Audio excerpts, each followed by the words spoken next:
Standard 11 physics chapter 5 ગતિના નિયમો અંગે આપણે આ ચેપ્ટરમાં અભ્યાસ કરીએ છીએ. આ ચેપ્ટરમાં આજે પાર્ટ 4 જોઈશું. આ પાર્ટની શરૂઆત આપણે ઉદાહરણ 5.6થી કરીએ. 6 કિલોગ્રામ દળને છતથી 2 મીટર લંબાઈના દોરડા વડે લટકાવેલ છે. દોરડાના મધ્ય બિંદુ P એ 50 ન્યૂટન બળ સમક્ષિતિજ દિશામાં લગાડવામાં આવે છે. સંતુલન સ્થિતિમાં દોરડું ઉર્ધ્વ દિશા સાથે કેટલો કોણ બનાવશે? G is equal to 10 metre per second square અને દોરડાનું દળ અવગણો. ચલો આ એક્ઝામ્પલ ઉકેલીએ.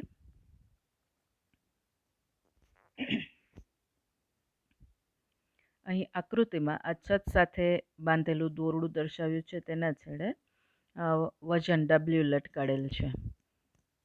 બરાબર મધ્ય બિંદુ પાસેથી દોરડા ઉપર સમક્ષિતિજ દિશામાં જમણી તરફ 50 ન્યૂટનનું બળ લગાડેલ છે, જેને કારણે બિંદુ P થી ઉપર તરફની દોરડાની લંબાઈ 1 મીટર થાય અને નીચે તરફની દોરડાની લંબાઈ પણ 1 મીટર થાય.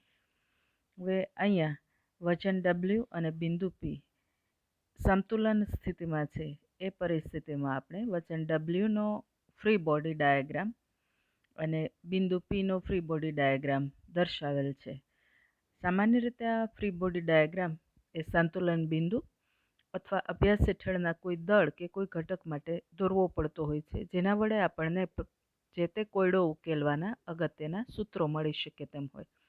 ફ્રી બોડી ડાયાગ્રામ બનાવ્યા પછી જો સંતુલન હોય તો પરસ્પર વિરુદ્ધ દિશાના બળોની સરખામણી કરવામાં આવે અને જો સંતુલન ન હોય તો પરિણામી બળની દિશામાં પરિણામી બળ અને તેના પરથી પ્રવેગની ગણતરીઓ કરાતી હોય છે. ચલો હવે આને ઉકેલીએ. અહીં વજન બળ W ઉપર લાગતા બળો લઈએ તો આ વજન W ઉપર એનું ખુદનું ગુરુત્વ બળ mg લાગે. m એટલે 6 કિલોગ્રામ દળ છે. g બરાબર 10 લઈએ તો 6 × 10 એટલે mg બરાબર 60 ન્યૂટન નીચે તરફ લાગશે અને ઉપર તરફ દોરીનું તણાવ બળ લાગશે, જે આપણે અહીંયા દર્શાવ્યા છે. વજન બળ Wની જગ્યાએ બિંદુ વત્તા W વજન દર્શાવી અને નીચે તરફ 60 ન્યૂટનને ઉપર તરફ તણાવ બળ T2 રજૂ કર્યા છે. એ રીતે બિંદુ P પાસે લાગતા બળોનું લિસ્ટ કરીએ તો નીચેની દોરીમાં છેડા પાસે તણાવ બળ T2 નીચે તરફ લાગશે. એ રીતે ઉપરના દોરીના ભાગમાં તણાવ બળ T1 દોરીમાં અંદર તરફ લાગશે, દોરીની લંબાઈને સમાંતર, અને જમણી તરફ 50 ન્યૂટન બળ લાગશે. હવે આપણે જો આ Wનો FBD એટલે કે ફ્રી બોડી ડાયાગ્રામ લઈએ તો સંતુલનમાં હોય ત્યારે પરસ્પર વિરુદ્ધ દિશાના બળોના મૂલ્યો સરખા થાય. એટલે ઉપરનું બળ છે T2 તણાવ બળ, એનું મૂલ્ય બરાબર નીચેનું બળ એટલે ગુરુત્વ બળ એટલે 60 ન્યૂટન. એટલે આપણને મળશે T2 બરાબર 60 ન્યૂટન. હવે જે બિંદુ Pનો FBD છે એમાં આપણે T2ની જગ્યાએ 60 ન્યૂટન મૂકી શકીએ. નીચેવાળું T2 તણાવ બળ, અહીંયા 60 ન્યૂટન બળ T2ની જગ્યાએ, અને આ જમણી બાજુએ સમક્ષિતિજ દિશામાં 50 ન્યૂટન બાહ્ય બળ.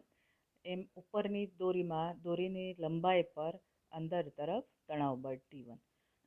હવે આપણે અહીંયા બળ સંતુલન માટે આડી ધરી અને ઊભી ધરીને અનુક્રમે x અને y અક્ષ તરીકે સિલેક્ટ કરીએ તો એ બે અક્ષો સિવાયની દિશામાં આવેલા જે કોઈ બળ હોય એના આ આડી અને ઊભી ધરી પરના ઘટકો લઈ લેવા પડે.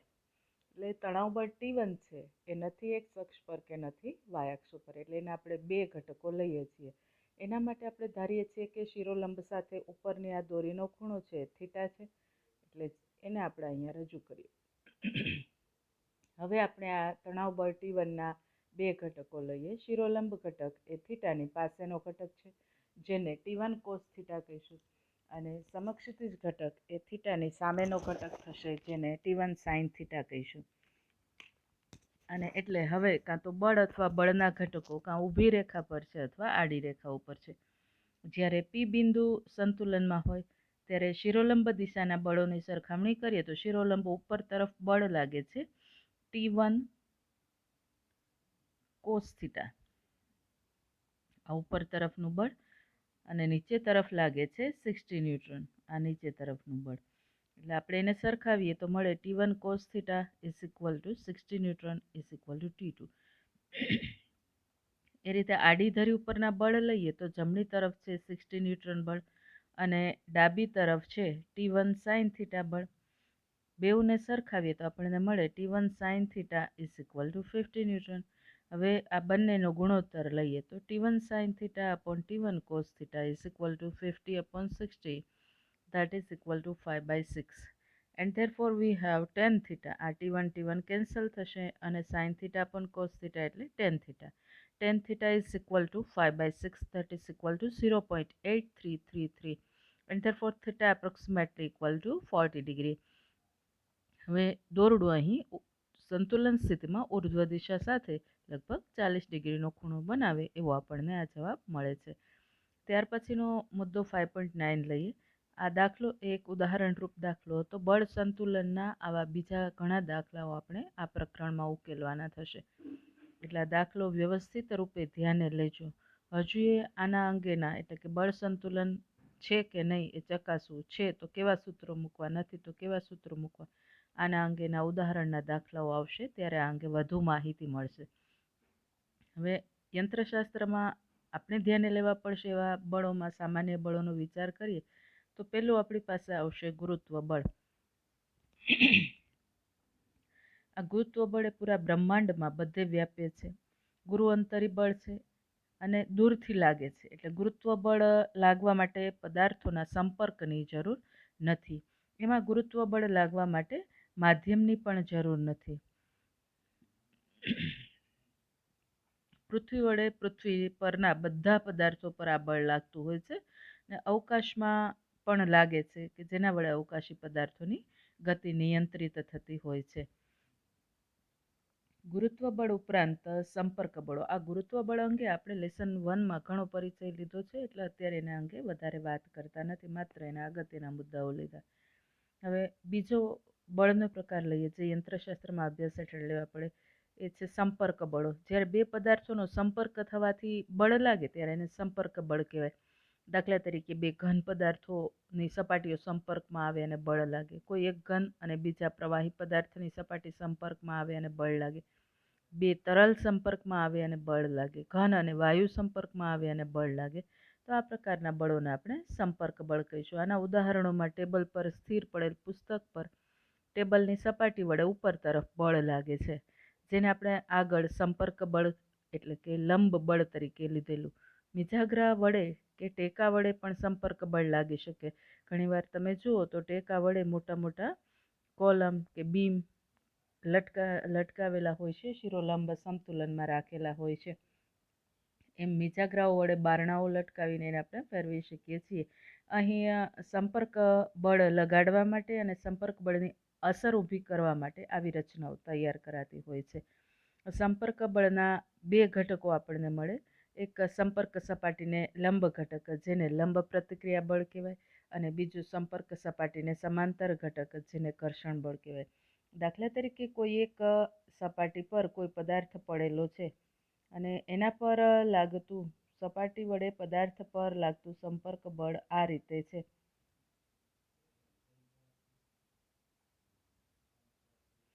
તો આ બળના આપણને બે ઘટકો મળે. સપાટીને લંબ એવું આ ઘટક છે, આને કહેશું આપણે લંબ પ્રત્યાઘાતી બળ અથવા ઇન શોર્ટ લંબ બળ, જેને ઇંગ્લિશમાં નોર્મલ ફોર્સ કહેવાય. એમ સપાટીને સમાંતર રૂપે બળનો ઘટક મળે. આ બળને આપણે કહેશું ઘર્ષણ બળ. મતલબ સંપર્ક બળના જ એક ઘટક વડે સપાટીને સમાંતર રૂપે ઘર્ષણ બળ લાગતું હોય છે, જે ગતિને અવરોધવાનું કામ કરતું હોય છે. અન્ય સંપર્ક બળોમાં ઘન પદાર્થને તરલ પદાર્થમાં મૂકીએ તો તરલ પદાર્થ વડે આ ઘન પદાર્થ પર ઉપર તરફ બળ લાગે છે, જેને ઉત્પ્લાવક બળ અથવા તારક બળ અથવા બોયન્ટ ફોર્સ કહેવાય. આર્કિમિડીઝે એની શોધ કરેલી અને આપણને એ અંગેની થોડી માહિતી હાઈસ્કૂલમાં પણ મળી ગઈ છે. ઘણીવાર તરલ સ્તરો વચ્ચે શ્યાનતા બળ લાગતું હોય છે. દાખલા તરીકે એરડિયાનું વહન છે કે મધનું વહન છે કે એમાં તો તરલના બે સ્તરો વચ્ચે ગતિ અવરોધક એવું શ્યાનતા બળ લાગે છે. ઘણીવાર પદાર્થ હવામાં હોય તો હવા વડે અવરોધક બળ લાગતું હોય છે. દાખલા તરીકે સાદા લોલકને દોલનો આપીએ, થોડા સમયમાં આ દોલનો અટકી જતા હોય છે. એનું કારણ હવાનું અવરોધક બળ છે. આ બધા સંપર્ક બળોના જ પ્રકાર છે. હવે બળના યંત્રશાસ્ત્રમાં જે કોઈ ઉલ્લેખ આવશે એમાં ત્રીજું બળ છે દોરીમાં ઉદ્ભવતું તણાવ બળ. અવગણ્ય દળ ધરાવતી દોરી લઈએ અને દોરીને તણાવ હેઠળ રાખીએ, એટલે કે દોરીના છેડે વજન લટકાવી દઈએ તો દોરી ખેંચાણમાં આવી જાય, અને ત્યારે દોરીના બધા બિંદુઓએ જે ખેંચાણનું અથવા તણાવનું બળ લાગે એ સમાન મૂલ્યનું તણાવ બળ લાગતું હોય છે. સામાન્ય રીતે દોરીની વચ્ચેનું કોઈ બિંદુ લઈએ, દાખલા તરીકે આ રીતે દોરી છે અને તણાવ હેઠળ છે, તો અહીંયા બિંદુ લઈએ તો આ આડછેદ ઉપર આ દિશામાં જેટલું તણાવ બળ લાગે એટલું જ આ દિશામાં તણાવ બળ લાગે, એટલે દોરીના વચ્ચેના ભાગમાં એની કોઈ અસર થતી નથી. પણ જો છેડાનો ભાગ લઈએ તો છેડાના ભાગે આ છેલ્લા આડછેદ પાસે દોરી પર અંદર તરફ બળ લાગતું હોય છે. આ રીતે એ રીતે અહીંયા તણાવ બળ આ રીતે અંદર તરફ લાગતું હોય છે. આમ આ તણાવ બળ દોરી પર બધા બિંદુએ લાગતું હોય છે સરખું, પણ આપણે એની અસર દોરીના છેડાઓ પાસે ગણતરીમાં લેવાની થશે. અહીં આ તણાવ બળ છે એ દોરીમાં ઉદ્ભવતું પુનઃસ્થાપક બળ છે. જેવું આપણે બાહ્ય બળ દૂર કરશું એવા આ પુનઃસ્થાપક બળને કારણે દોરી પોતાની મૂળ સ્થિતિ પ્રાપ્ત કરી શકશે. ઉદ્ભવતું આ બળ એ છેડા પાસે દોરીના થયેલા સ્થાનાંતરથી વિરુદ્ધ દિશામાં હોય છે. એ પણ હમણાં આપણે માહિતી લીધી. ચોથા પ્રકારનું યંત્રશાસ્ત્રનું બળ એટલે સ્પ્રિંગમાં ઉદ્ભવતું પુનઃસ્થાપક બળ. આ સ્પ્રિંગના બળ અંગે આપણને આગળ પણ માહિતી મળી ગઈ છે, અને સ્પ્રિંગ બળનું સૂત્ર હાઈસ્કૂલ લેવલમાં એકવાર આવી ગયું છે. ના આવ્યું હોય તો અત્યારે લઈ લઈએ. F બરાબર -kx, જ્યાં x એટલે ખેંચાણ એટલે કે નીચે દળ લગાડવાને કારણે સ્પ્રિંગની લંબાઈમાં થતો વધારો છે, અને k એ બળ અચળાંક છે. અહીં ઋણ નિશાની સૂચવે છે કે ઉદ્ભવતું પુનઃસ્થાપક બળ એ સ્પ્રિંગના લંબાઈ વધારાથી વિરુદ્ધ દિશામાં લાગે છે. કુદરતમાં 4 મૂળભૂત બળો છે એ બાબત તો આપણે પહેલા લેસનમાં લઈ લીધી. આ 4 મૂળભૂત બળોમાં ગુરુત્વ બળ, વિદ્યુત ચુંબકીય બળ, પ્રબળ બળ અને નિર્બળ બળનો સમાવેશ થાય. પણ એમાંથી આ જે નિર્બળ બળ છે અને પ્રબળ બળ છે એ ખૂબ નાના અંતરો માટે લાગતા બળો છે, એટલે કે લગભગ 10⁻15 જેટલા સૂક્ષ્મ અંતરોએ લાગતા આ બળો છે. એટલે યંત્રશાસ્ત્રમાં 2 જ બળો આ તકે પ્રસ્તુત છે, ગુરુત્વ બળ અને વિદ્યુત ચુંબકીય બળ. હવે બધા સંપર્ક બળો લઈએ જે આગળ જોયા એ સિવાયના, અને એ બધા સંપર્ક બળો વિદ્યુત બળોમાંથી જ ઉદ્ભવે છે, અથવા બધા સંપર્ક બળોની ઉત્પત્તિની સમજૂતી આપણે જોઈતી હોય તો એના મૂળ વિદ્યુત બળોમાંથી જ મળી શકે એમ છે. યંત્રશાસ્ત્રમાં સૂક્ષ્મ સ્તરે પદાર્થ પરમાણુઓનો બનેલો હોય, અને આ પરમાણુઓ વિદ્યુત ભારો ધરાવે. કેવી રીતે? તો કે પરમાણુના ન્યુક્લિયસમાં ધન વિદ્યુત ભાર હોય, અને આ ન્યુક્લિયસની ફરતે ઋણ વિદ્યુત ભારિત ઇલેક્ટ્રોન પરિભ્રમણ કરતા હોય, જેને કારણે સમગ્રતયા પરમાણુ અને પદાર્થ તટસ્થ હોય છે, પણ આ સૂક્ષ્મ એવા ધન અને ઋણ વિદ્યુત ભારો વચ્ચે કુલંબના વિદ્યુત બળો લાગે છે, જેના કારણે સપાટીઓ વચ્ચેના સંપર્ક બળો ઉદ્ભવે છે. આ ઘર્ષણ બળ છે, ઘર્ષણ બળના મૂળ પણ આવી રીતે ઉદ્ભવતા વિદ્યુત બળોમાં જ છે. આગળ ઉપર જતાં જરૂર ઊભી થશે તો એની સમજૂતી પણ આ વિદ્યુત બળો પરથી આપણે લેશું. હવે ત્યાર પછીનો લેસનનો મુદ્દો લઈએ, મુદ્દો 5.9.1 ઘર્ષણ. હવે આ ઘર્ષણ છે શું? તો કે આગળ જોયું હતું એમ એ ગતિ અવરોધક બળ છે. ચલો આપણે ઘર્ષણ કેવી રીતે ઉદ્ભવે છે એની માહિતી લઈએ. સમક્ષિતિજ સપાટી છે ટેબલની, એના ઉપર એક પુસ્તક સ્થિર પડ્યું છે. હવે સ્થિર પડેલા આ પુસ્તક માટે આપણે એવું કહી શકીએ કે પુસ્તકનું ખુદનું ગુરુત્વીય વજન બળ નીચે તરફ છે, એમાં એના ઉપર સપાટી વડે લંબ બળ ઉપર તરફ લાગે છે, અને સંતુલનની સ્થિતિમાં એટલે સ્થિર પડેલા પુસ્તક માટે લંબ બળ n બરાબર ગુરુત્વ બળ mg થશે. આ પ્રકારનું n બરાબર mg વાળું સૂત્ર દરેક સમક્ષિતિજ સપાટી પર પડેલા પદાર્થ માટે આપણે દાખલાઓ ગણવામાં પણ ઉપયોગમાં લેવું પડશે, એટલે એને યાદ રાખી લેવું. હવે આપણે ધારો કે આ પુસ્તક પડ્યું છે, એના ઉપર આ રીતે નાનું બાહ્ય બળ F લગાડીએ. બાહ્ય બળનું મૂલ્ય નાનું છે એ પહેલેથી આપણે અહીંયા નક્કી કરી રાખ્યું છે. આના વડે પુસ્તક ખસવાનું નથી, કારણ કે બાહ્ય બળનું મૂલ્ય નાનું છે. સમક્ષિતિજ દિશામાં આપણે બાહ્ય બળ કેપિટલ F લગાડ્યું છે તો એ પુસ્તક ખસશે નહીં, ત્યાં સુધી તો પુસ્તક સ્થિર છે ને, એટલે સંતુલનમાં છે. એનો મતલબ એ થાય કે આપણે જે દિશામાં બળ લગાડ્યું છે, બળ કેપિટલ F, એનાથી વિરુદ્ધ દિશામાં એટલા જ મૂલ્યનું બળ કોઈક રીતે ઉદ્ભવ્યું છે અને લાગ્યું છે, કે જેને કારણે જે કેપિટલ એફનો વિરોધ કરે છે અને તેને કારણે પરિણામી બળ શૂન્ય થાય છે, એટલે પુસ્તક સ્થિર રહે છે. આ બીજું કોઈક બળ એટલે બળ સદિશ એફએસ, જેને ઘર્ષણ બળ પણ કહેવાય. અહીંયા આપણે એસ સબસ્ક્રિપ્ટ મૂક્યો છે, સ્મોલ એફ બળનો સંકેત છે અને એસ પાયામાં મૂક્યો છે. એ સ્થિત અથવા સ્ટેટિક શબ્દ માટે છે, અર્થાત આ એફએસ એ સ્થિત ઘર્ષણ બળ સૂચવતો સંકેત છે. હવે ધારો કે આપણે હજુ પણ બાહ્ય બળ થોડુંક વધારીએ, પહેલેથી સૂક્ષ્મ બળ લગાડ્યું છે તેમાં થોડો વધારો કરીએ બાહ્ય બળમાં, હજુ એ પુસ્તક ખસવાનું નથી, પુસ્તક તો હજુ એ સ્થિર રહે છે. તો હવે શું થયું હોય, તો કે આપણે બાહ્ય બળ થોડું વધાર્યું છે, તો એના પ્રમાણમાં ઘર્ષણ બળ એફએસ પણ થોડું વધારે પ્રમાણમાં ઉત્પન્ન થયું હોય, જેને કારણે પરિણામી બળ શૂન્ય થાય અને પુસ્તક હજી ખસે નહીં. હજુ એ સૂક્ષ્મ મૂલ્યનો વધારો બાહ્ય બળમાં કરીએ અને હજુ એ પુસ્તક ન ખસે, તો હજુ એ ઘર્ષણ બળ એફએસમાં થોડો વધારો થયો હોય. આવું એને મેળે સતત થતું રહે ત્યારે સુધી પરિણામી બળ શૂન્ય હશે અને પુસ્તક સ્થિર હશે. આમ અહીં ઉદ્ભવતું ઘર્ષણ બળ એફએસ એ દરેક વખતે બાહ્ય બળ સાથે પોતાના મૂલ્યની સામ્યતા જાળવી રાખે એ પ્રકારનું ઉદ્ભવે છે, અને એટલે એફએસને સ્વનિયમન કરતું બળ કહેવાય. આ ઘર્ષણ બળ એ એવું બળ છે કે જ્યારે બાહ્ય બળ લાગે ત્યારે જ અસ્તિત્વમાં આવે, એ સિવાયની પરિસ્થિતિમાં ઘર્ષણ બળનું અસ્તિત્વ હોતું નથી. એમ જેમ બાહ્ય બળ વધે છે એમ ઘર્ષણ બળ પણ વધે છે. આ ઘર્ષણ બળ છે એ હંમેશા લગાડેલા બાહ્ય બળથી વિરુદ્ધ દિશામાં અથવા અપેક્ષિત ગતિથી વિરુદ્ધ દિશામાં અને સંપર્ક સપાટીને સમાંતર રૂપે લાગે છે. આ ઘર્ષણ બળનું કામ છે એ પદાર્થને સ્થિર કરવાનું છે, અથવા એની સ્થિર રાખવાનું છે, અથવા સ્થિર પદાર્થને એની અવસ્થા જાળવી રાખવા માટે લાગતું આ બળ છે, એટલે એને સ્થિત ઘર્ષણ બળ એવું નામ અપાય છે. આ સ્થિત ઘર્ષણ બળ એ જે ગતિ બાહ્ય બળ લાગવાથી થવી જોઈતી હતી એ ગતિનો વિરોધ કરે છે. બાહ્ય બળ લગાડવાથી આપણને જે લોજિક લગાડે કે ભાઈ બાહ્ય બળ આ દિશામાં લાગ્યું છે તો આ દિશામાં ગતિની શરૂઆત થાય, તો એ થવી જોઈતી ગતિને આપણે અપેક્ષિત ગતિ કહીશું, અને બાહ્ય બળ અને ઘર્ષણ બળનું કામ આ બાહ્ય બળને કારણે જે અપેક્ષિત ગતિ હોય એનો વિરોધ કરવાનું છે. લગાડેલ બાહ્ય બળ જો અમુક સીમાથી વધે તો આપણને ખબર છે કે પુસ્તક ખસવાની શરૂઆત કરશે. હવે સ્થિત ઘર્ષણ આ પરથી આપણે એમ કહી શકીએ કે સ્થિત ઘર્ષણ વધતું જાય છે, બાહ્ય બળ સાથે એનું મૂલ્યની સામ્યતા જાળવતું જાય છે, પણ એ અમુક સીમા સુધી જ, અને એ અમુક સીમા સુધી જ બાહ્ય બળને સમતોલી શકે એવી એની ક્ષમતા છે. હવે જે મહત્તમ મૂલ્ય સ્થિત ઘર્ષણ બળનું ઉદ્ભવી શકે એમ છે તેને કહેવાય સીમાંત ઘર્ષણ બળ એફએસ મેક્સ. સંપર્ક સપાટીઓના પ્રકાર ઉપર આધાર રાખે અને લંબ બળ ઉપર પણ આધાર રાખે.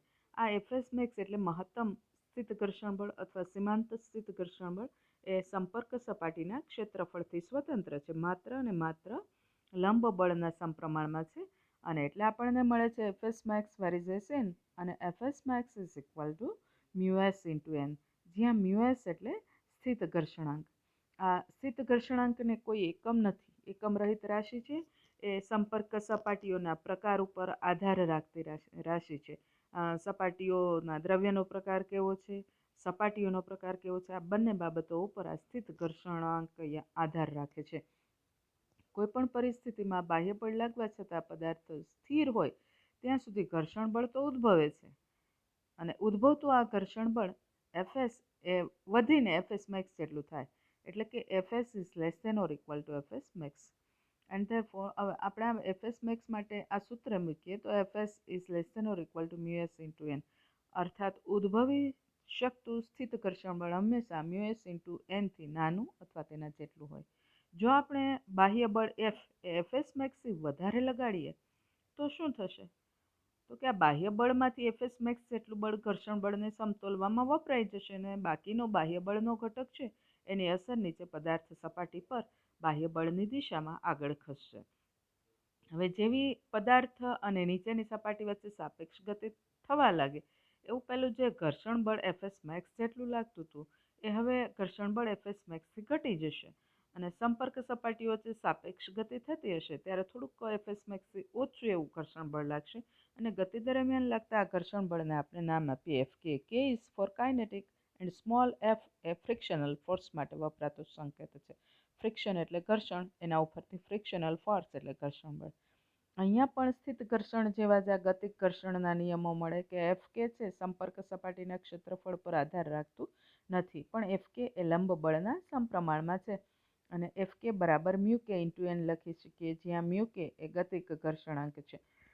એક વસ્તુ અહીંયા યાદ રાખવી જોઈએ કે જ્યારે નિયમિત ગતિ થતી હોય ત્યારે લાગતું આ ગતિક ઘર્ષણ છે એ માત્ર અને માત્ર લંબ બળ અને સંપર્ક સપાટીઓના પ્રકાર ઉપર આધાર રાખતું બળ છે, એને પદાર્થની ગતિ સાથે કે ગતિની ઝડપ સાથે નિસ્બત નથી. હવે આગળ લીધું હતું એમ એફ કે એ એફએસ મેક્સ કરતાં થોડું ઓછું છે, એટલે F K always less than FS max છે and therefore we have mu K is less than mu S થશે. જો બાહ્ય બળને કારણે સાપેક્ષ ગતિ શરૂ થાય તો આપણે આવું લખી શકીએ કે પરિણામી બળ બરાબર બાહ્ય બળ કેપિટલ એફ માઇનસ ઘર્ષણ બળ એફ કે, અને એના પરથી પ્રવેગ બરાબર બળ છેદમાં દળ કરીએ તો પ્રવેગ બરાબર એફ માઇનસ એફ કે અપોન એમ, અને પદાર્થ આને કારણે પ્રવેગી ગતિ ચાલુ કરે. હવે જો પદાર્થ કોઈ પરિસ્થિતિમાં નિયમિત વેગથી ગતિ ચાલુ રાખતો હોય, આપણે બાહ્ય બળ લગાડ્યું હોય અને પદાર્થ નિયમિત વેગથી ગતિ ચાલુ રાખે તો પદાર્થનો પ્રવેગ શૂન્ય થશે, અને પ્રવેગ શૂન્ય થાય મતલબ એફ માઇનસ એફ કે શૂન્ય થાય, મતલબ એફ બરાબર એફ કે થાય. એટલે જ્યારે બાહ્ય બળ લગાડવાથી પદાર્થ નિયમિત ગતિ કરતો હોય ત્યારે બાહ્ય બળ એ ગતિક ઘર્ષણ બળ જેટલું થશે. હવે આપણને ખબર પડે કે આપણે જે શરૂઆતમાં ગેલિલિયોના પ્રયોગોમાં અને ન્યૂટનના ગતિના પ્રથમ નિયમ વખતે લીધું હતું કે નિયમિત ગતિ જાળવી રાખવા માટે બાહ્ય બળ લગાડવું પડે છે. એનું કારણ અહીંયા છે કે આ બાહ્ય બળ એ ગતિક ઘર્ષણને સમતોલે એટલી માત્રામાં જ લગાડીએ તો નિયમિત ગતિ એમને જળવાઈ રહે છે. હવે નિયમિત ગતિ થતી હોય એ દરમિયાન જો કોઈ એક ક્ષણે આપણે બાહ્ય બળ એફ શૂન્ય કરી નાખીએ તો હવે એફ માઇનસ એફ કે અપોન એમમાં બાહ્ય બળ શૂન્ય થયું એટલે લાગતું બળ માત્ર એફ કે એટલે ઘર્ષણ બળ ગતિક ઘર્ષણ બળ થશે, અને તો એ જ ક્ષણથી પદાર્થને પ્રવેગ મળશે માઇનસ એફ કે અપોન એમ જેટલો. ઋણ નિશાની પ્રતિપ્રવેગી ગતિ સૂચવે છે અને એને કારણે થોડા સમયમાં નિયમિત ગતિ કરતો આ પદાર્થ પ્રતિપ્રવેગી ગતિ થવાથી અટકી જશે. આ બધા પરિણામો જે આપણે અત્યાર સુધીમાં લીધા કે ભાઈ બાહ્ય બળ લાગે ત્યારે જ ઘર્ષણ બળ ઉદ્ભવે, સ્થિત ઘર્ષણ અને ગતિક ઘર્ષણના નિયમો લીધા, એના ઉપરથી ઘર્ષણાંક વ્યાખ્યાયિત કર્યા, અને ત્યાર પછી આપણે નિયમિત ગતિ માટે બાહ્ય બળ બરાબર ગતિક ઘર્ષણ બળ એ સૂત્ર લીધું. પછી જો નિયમિત ગતિ થતી હોય એ દરમિયાન બાહ્ય બળ શૂન્ય કરીએ તો પદાર્થનો અટકી શું કામ જાય છે, થોડા સમયમાં એ સ્થિર કેમ થઈ જાય છે, એ બધી સમજૂતીઓ મેળવી. આ બધી બાબતો છે આનુભવિક છે. આમાં મોટાભાગના પરિણામો એવા છે કે એને કોઈ ગણિતીય કે પ્રમાણભૂત સાબિતીઓ નથી. એટલે કે આ પરિણામો છે એને જેમાં ન્યૂટનના ગુરુત્વાકર્ષણનો નિયમ કે કુલંબનો વિદ્યુત બળનો નિયમ કે એના જેવી કોઈ પ્રમાણભૂત સાબિતીઓ મળતી નથી. હવે અત્યાર સુધી જે અભ્યાસ લીધો એમાં આપણને આ સ્થિત ઘર્ષણ માટે જે વાત કરી એમાં કહ્યું હતું કે સ્થિત ઘર્ષણ એ થવી જોઈતી ગતિને થવા દેતું નથી, એટલે કે અપેક્ષિત ગતિનો વિરોધ કરે છે. ગતિક ઘર્ષણ એ પદાર્થની નિયમિત ગતિ દરમિયાન લાગે છે, એટલે સાપેક્ષ ગતિનો વિરોધ કરે છે.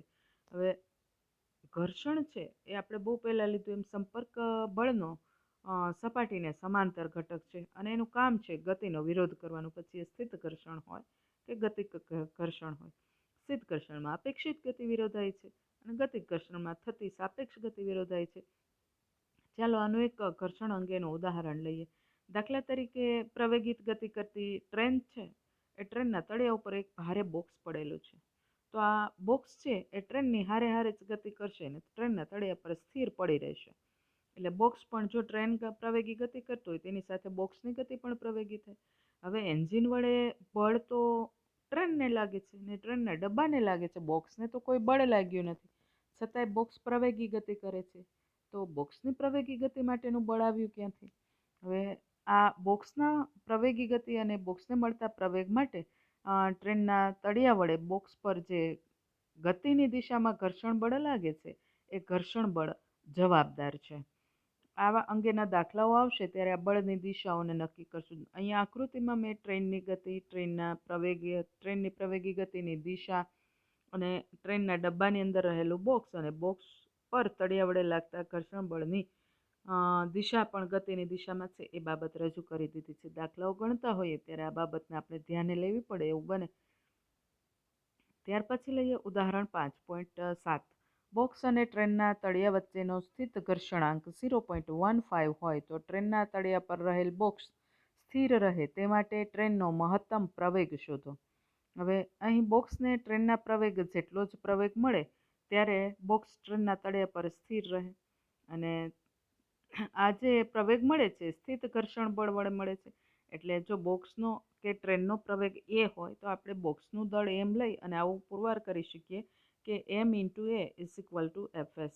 કારણ કે અહીંયા બોક્સને લગાડેલું ઘર્ષણ બળ, ટ્રેનના તળિયા વડે બોક્સને લાગેલું ઘર્ષણ બળ એફએસ વડે જ બોક્સને પ્રવેગ મળી શકે એમ છે. એટલે એમ એ બરાબર એફએસ.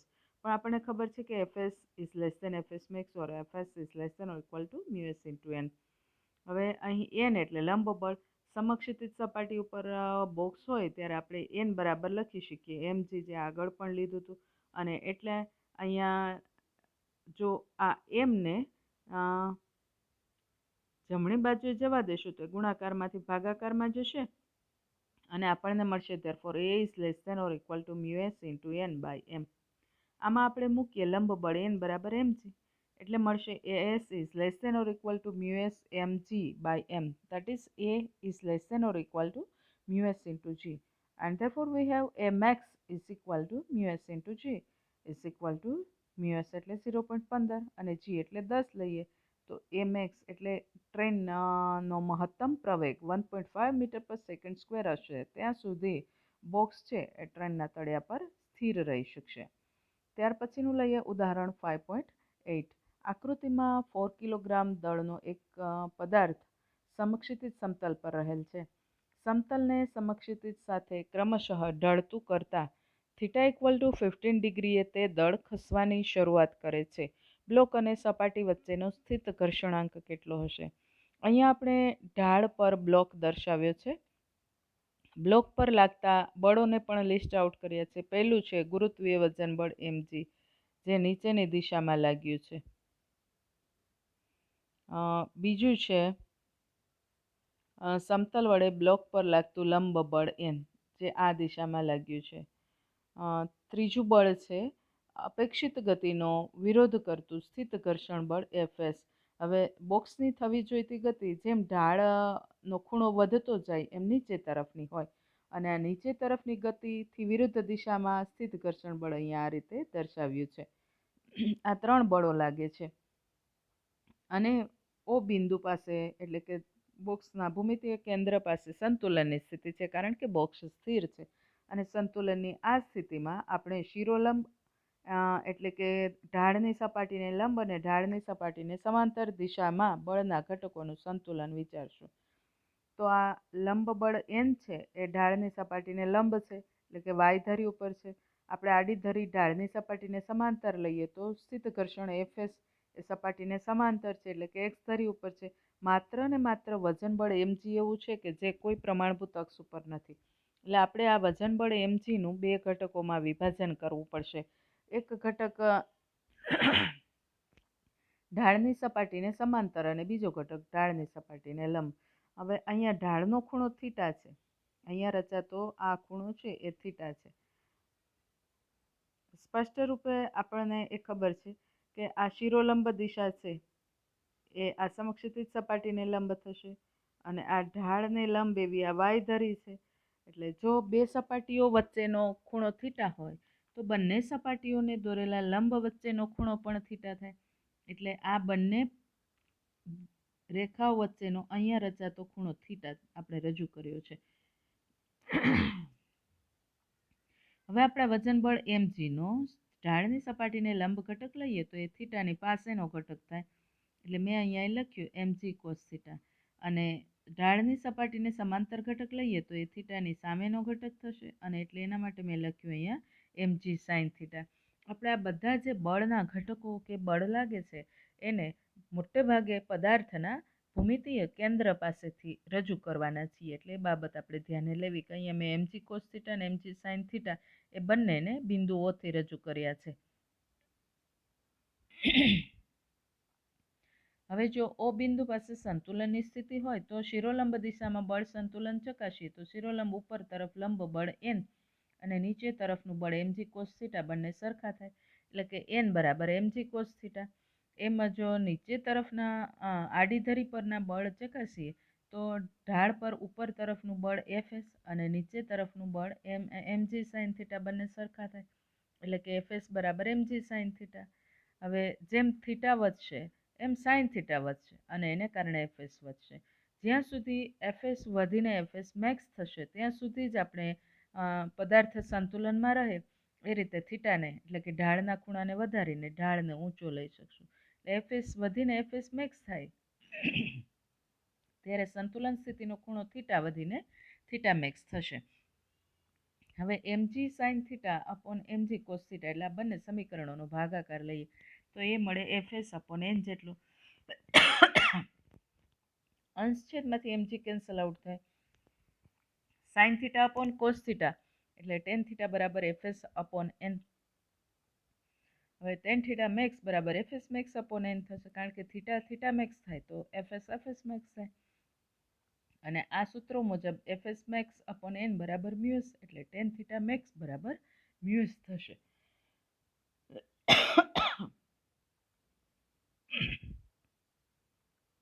એન્ડ ધેરફોર મ્યુએસ બરાબર થીટા મેક્સ આપી દીધું છે રકમમાં 15 ડિગ્રી, એટલે મ્યુએસ બરાબર tan 15 ડિગ્રી બરાબર 0.27 જે આપણો જવાબ થશે.